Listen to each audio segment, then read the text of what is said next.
এরূপ নির্দেশনার প্রেক্ষিতে আমরা গতকাল রফিকুল ইসলাম ঈশ্বরদীবাসী 48 বছর বয়স, ওনার এক ছেলে প্রান্ত 19 বছর স্টুডেন্ট এবং তার বন্ধু তন্ময়কে অজ্ঞাত স্থানে আটক করে কিছু লোক 3 লক্ষ টাকা চাঁদা দাবি করতেছে। এই অভিযোগের প্রেক্ষিতে আমরা পুলিশ সুপার মহোদয়ের নির্দেশনা তৎক্ষণাৎ আমাদের জেলা গোয়েন্দা পুলিশ অভিযানের নামে এবং আমরা সারা রাত অভিযান করে 8 জনকে হাতে নাতে গ্রেপ্তার করতে সমর্থ হই। তবে এরা কিশোর অপরাধে সম্পৃক্ত বলে আমাদের তদন্তে বিভিন্ন তথ্য আসছে।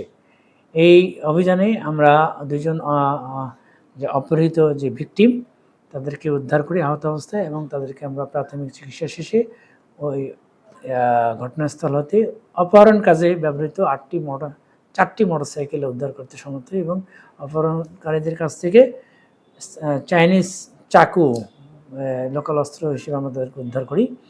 তবে এরা আসলে বিভিন্ন অপরাধের সাথে সম্পৃক্ত বলে আমাদের তদন্তে এসছে এবং আমরা এই বিষয়টা তারা আরও অন্য বিষয়ের সাথে সম্পৃক্ত কিনা সব কিছু বিষয় আমরা আসলে আমলে নিয়ে কাজ করছি। তবে একটা ইতিবাচক বিষয় হচ্ছে যে এই ঘটনার ডিবি পুলিশের এই অভিযানে এলাকাবাসী গোপালপুরবাসী আসলে অত্যন্ত উচ্ছ্বসিত, তাদের মধ্যে একটা আনন্দের জোয়ার আমরা লক্ষ্য করেছি।